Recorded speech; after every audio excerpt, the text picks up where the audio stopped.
வணக்க மக்களே, நாம இந்த ஆரோக்கியமான பதிவில் இளநீருடைய மருத்துவமைகளை பற்றி தான் பார்க்க போகிறோம். இந்த கோடை காலத்தில் நமக்கு இருக்கக்கூடிய உடல் உஷ்ணத்தை குறைக்கிறதோட நம்மளுடைய உடலுக்கு குளிர்ச்சியும் தருகிறது இளநீர். ஸோ இந்த கோடைக்கு ஏற்ற சத்தான ஒரு பானமாக இளநீர் இருக்கும், நீங்கள் எடுத்துக்கலாம். இளநீரில் இருக்கக்கூடிய பொட்டாசியம் சத்து எலக்ட்ரோலைட் குறைபாட்டை போக்கி வயிற்றுப்போக்கையும் கூடுதலாக நமக்கு சரி செய்வதற்கு உதவிகரமாக இருக்கு. இந்த இளநீரில் இருக்கக்கூடிய எதிர்ப்பு சக்தி வைரஸ் நோய் தாக்குதலுக்கு நல்ல மருந்தாக அமைகிறது. தொடர்ந்து பார்ப்போம் இளநீரில் இருக்கக்கூடிய மருத்துவமைகள்லாம் என்னென்ன அப்படின்றத பற்றி. அதை பற்றி பார்க்கறதுக்கு முன்னாடி இந்த வீடியோக்கு ஒரு லைக் கொடுத்துட்டு இந்த தகவலை உங்களுக்கு தெரிஞ்சவங்களுக்கும் ஷேர் பண்ணிடுங்க. இது அவங்களுக்கும் பயனுள்ளதாக இருக்கக்கூடிய ஒரு ஆரோக்கியமான பதிவு தான். இது போன்ற அப்டேட்ஸ்கள் நீங்க தொடர்ந்து பார்க்கறதுக்கு நம்மளுடைய ஹெல்த் நியூஸ் தமிழ் சேனலை சப்ஸ்கிரைப் பண்ணி வச்சுக்கோங்க. பக்கத்தில் இருக்கக்கூடிய பெல் பட்டனையும் கிளிக் பண்ணி ஆல் அப்படின்ற ஆப்ஷனையும் மறக்காம செட் பண்ணி வச்சுக்கிட்டீங்க அப்படின்னா நான் போடக்கூடிய எல்லா அப்டேட்ஸும் உங்களுக்கு நோட்டிஃபிகேஷன் அடிக்கடி வந்து சேரும். சரி வாங்க மக்களே, இப்போ வீடியோக்குள்ள போயிடலாம். உங்களுடைய உடலுக்கு நீர் சத்தினை அளிக்கிறதுக்கு இளநீரை நீங்க எடுத்துக்கலாம். இளநீரானது உடனடியாக உட்கிரகிக்கப்படக்கூடிய தன்மையை கொண்டிருக்கு. எனவே இது எளிதில் உங்களுடைய உடலுக்கு தேவையான நீர் சத்தை வழங்கிடும். மேலும் இளநீரில் இருக்கக்கூடிய பொட்டாசியம், சோடியம் போன்றவை மின் பகுதிகளாக செயல்பட்டு உங்களுடைய உடலில் இருக்கக்கூடிய நீர் சத்துடைய அளவை சரியான அளவில் சமநிலைப்படுத்தும். இப்போ நீங்க வெயிலில் வந்து பார்த்தீங்கன்னா சென்றுட்டு அதுக்கப்புறம் வந்ததுக்கப்புறம் இளநீரை நீங்க குடிச்சிங்க அப்படின்னா உங்களை விட்டு பார்த்தீங்கன்னா நீங்கி இருக்கக்கூடிய அந்த தாது உப்புக்கள், விட்டமின் சத்துக்கள்லாம் திரும்ப பெறப்பட்டு ஒரு புத்துணர்ச்சி ரெஃப்ரெஷ்மெண்ட்டாக நீங்க ஆயிடுவீங்க.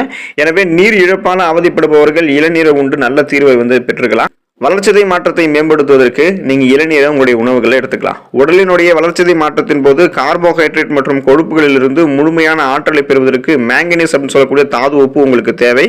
இந்த மேங்கனீஸ் சத்து வந்து பார்த்தீங்கன்னா இளநீரில் காணப்பட்டதால இதை நீங்க அருந்தும் போது ஒரு முழுமையான ஆற்றலை பெற்று வளர்ச்சிதை மாற்றம் உங்களுக்கு நல்லா நடைபெற ஆரம்பிக்கும். ஸோ மெட்டபாலிசத்தை வந்து நீங்க மேம்படுத்திக்கணும்னா இளநீரை எடுத்துக்கோங்க.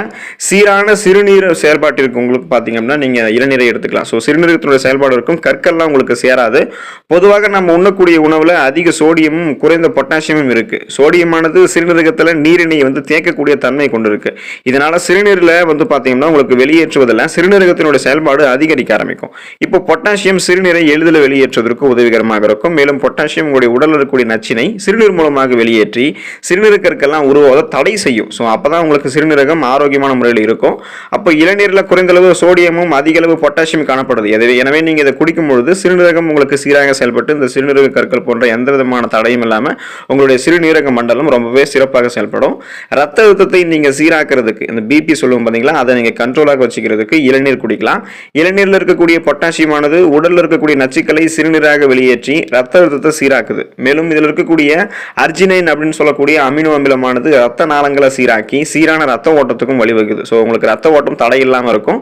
இதனால பிபி அப்படின்னு சொல்லக்கூடிய அந்த பிளட் பிரஷர், ரத்த அழுத்தத்தை சீராக வச்சுக்கலாம். அதுக்கு நீங்க இளநீரை எடுத்துக்கோங்க. நல்ல செரிமானம் உங்களுக்கு வேணும் அப்படின்னா நீங்க இளநீரை எடுத்துக்கலாம். இளநீரில் இருக்கக்கூடிய நார் சத்தானது உணவை நல்லா செரிக்க செய்யுது. வயிற்றுக்கடுப்பு, வயிற்றுப்போக்கு, காலரா போன்ற செரிமானம் சம்பந்தமான பிரச்சனைகளின் போது நீங்க இளநீரை குடிக்கலாம் அப்படின்றத ஆய்வுகளின் முடிவுகளில் தெரிவிக்கிறாங்க. ஏன் அப்படின்னா இந்த இளநீரில் இருக்கக்கூடிய தாது உப்புக்கள் செரிமான வியாதிகளால் உண்டாகக்கூடிய நீர் இழப்பினை சரி செய்யுது. மேலும் பாக்டீரியாக்களுடைய செயல்பாட்டினை இதில் வந்து பார்த்தீங்கன்னா இருக்கக்கூடிய அந்த பெப்டிடைஸ் அப்படின்னு சொல்லக்கூடிய அந்த நொதி வந்து தடை செய்து இளநீரானது உடலுக்கு தேவையான ஊட்டச்சத்துக்களை வழங்குவதோடு உணவினை நன்கு செரிக்கவும் செய்கிறது. நல்ல செரிமானத்திற்கு நீங்க வந்து இளநீரை எடுத்துக்கலாம். தசைப்பிடிப்பு உங்களுக்கு இருக்கு அப்படின்னா அதை நீங்க தீர்த்துக் கொள்வதற்கு இளநீரை எடுத்துக்கலாம். மெக்னீசியமானது தளர்வு தாது உப்பு என்று அழைக்கப்படுகிறது. இது வந்து நரம்பு மண்டலத்தை அழுத்தத்திலிருந்து தளர்வு செய்து ஸோ இந்த ஸ்ட்ரெஸ் டென்ஷன் எல்லாமே உங்களுக்கு ரிலீஃப் பண்ணும். மேலும் இது செரட்டோனின் அப்படின்னு சொல்லக்கூடிய நல்ல ஹார்மோன் சுரப்பியை தூண்டும். ஸோ கால்சியமானது சீரான தசை தளர்வினை உங்களுக்கு வந்து உருவாக்கும். போதுமான அளவு கால்சியம் இருக்கக்கூடிய உணவை நீங்க எடுத்துக்கும் பொழுது இதய தசைகள் உள்ளிட்ட உடலில் இருக்கக்கூடிய எல்லா தசைப்பிடிப்புகளுமே உங்களுக்கு இல்லாம தளர்வாக ஆரோக்கியமாக இருக்கும். எனவே இந்த கால்சியம், மெக்னீசியம் இதெல்லாம் அதிகமாக இருக்கக்கூடிய இளநீரை நீங்க அருந்தும் போது இது தசைப்பிடிப்புகள் எதுவுமே இல்லாம தளர்வாக உங்களை வச்சு உங்களுடைய மனதிற்கு அமைதியை தரும். ஸ்ட்ரெஸ் டென்ஷன் எல்லாமே ரிலீஃப் பண்ணிட்டு தசைப்பிடிப்பெல்லாம் இல்லாம ஆரோக்கியமாக இருக்கிறதுக்கு இளநீரை நீங்க எடுத்துக்கலாம். கல்லீரலை பாதுகாக்கிறதுக்கு நீங்க இளநீரை குடிக்கலாம். இளநீர்ல கல்லீரலை பாதுகாக்க தேவையான ஊட்டச்சத்துக்கள் இருக்கிறதாக ஆய்வு முடிவுகளில் தெரிவிக்கிறாங்க. இளநீரில் இருக்கக்கூடிய ஆன்டி ஆக்சிடென்ட்கள் கல்லீரலில் இருக்கக்கூடிய நச்சுக்கழிவுகளை வெளியேற்றி கல்லீரலை பாதுகாக்கிறது. எலும்புகளினுடைய ஆரோக்கியத்திற்கு நீங்க இளநீரை எடுத்துக்கலாம். இளநீரில் இருக்கக்கூடிய கால்சியம் சத்து மற்றும் மெக்னீசியம் சத்து எலும்புகளை பலப்படுத்துறதுக்கு உதவிகரமாக இருக்கு. இது எலும்புகளினுடைய அடர்த்தியை அதிகரித்து எலும்புகளை ஆரோக்கியமாக வைத்திருக்கிறதுக்கும் உதவிகரமாக இருக்கும். ஸோ நீங்க இளநீரை எடுத்துக்கொள்ளும் போது எலும்பு மெலிவு நோய், ஆஸ்டியோபோரோசிஸ், அதுக்கப்புறம் எலும்பு முறிவு, அதுக்கப்புறம் மூட்டு வலி இது போன்ற எந்த விதமான எலும்புகள் சார்ந்த பிரச்சனையும் இல்லாமல் நீங்க ஆரோக்கியமாக இருக்கலாம். உங்களுடைய சருமத்தை நீங்க ஆரோக்கியமான முறையில் பராமரிச்சுக்கிறதுக்கு இளநீரை எடுத்துக்கலாம். இளநீர்ல சைட்டோகைனின் அப்படின்னு சொல்லக்கூடிய தாவர ஹார்மோன் இருக்கு. இது உடலினுடைய வளர்ச்சிதை மாற்றத்தால் உண்டாகக்கூடிய ஃப்ரீ ரேடிக்கல்ஸ்களுடைய செயல்பாட்டினால உண்டாகக்கூடிய சரும சுருக்கத்திலிருந்து உங்களுக்கு பாதுகாப்பு அளிக்குது. சைட்டோகைனின் புற்றுநோய் செல்களோட உருவாக தடை செய்யுது. மேலும் பருக்கள், உங்களுடைய முகத்துல வடுக்கள் மீது இந்த இளநீர்ல நீங்க இளநீர் எடுத்து மேல அப்படியே பூசுனீங்கன்னு வச்சீங்களா, அது விரைந்து ஆறி அந்த பருக்கள் வடுக்கள் இதெல்லாமே உங்களுக்கு மறைஞ்சிரும். இளநீரானது சருமத்தை வறண்டு விடாமல் ஈரப்பதத்தோட வச்சிருக்கும். அதே நேரத்தில் அதிகப்படியான எண்ணெய் சருமத்தில் படிய விடாமலும் பாதுகாக்கும். சுருக்கமாக சொல்லணும்னா சருமம் ஆரோக்கியமாக இருக்கிறதுக்கு இளநீரை நீங்க பயன்படுத்தலாம். இளநீரை நீங்க குடிக்கவும் செய்யலாம்.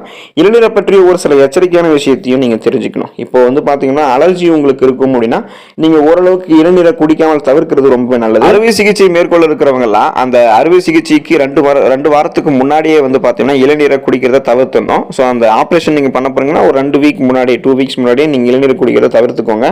ஏன் அப்படின்னா இளநீருடைய செயல்பாட்டானது ரத்த அழுத்தத்தில் வேறுபாட்டை உண்டாக்கி உங்களுக்கு அது சைடு எஃபெக்ட் ஏற்படுத்தலாம். சிறுநீரக செயல் இழப்பு உங்களுக்கு இருக்கு அப்படின்னா நீங்க மருத்துவர்களை கலந்து ஆலோசிச்சுட்டு தான் இளநீரை எடுக்கணும். இளநீரானது அப்படியோ அல்லது நீங்க சர்பத்தாகவோ பழச்சாரோட சேர்த்து நீங்க எடுத்துக்கலாம். இளநீரை நீங்க வாங்கும்போது கனமானதாக பார்த்து வாங்கணும், புதியதாக பார்த்து வாங்கணும். இப்ப கையில குலுங்குனா அதை எடுத்து குடிச்சிருவாங்க. அந்த மாதிரி பண்ணக்கூடாது.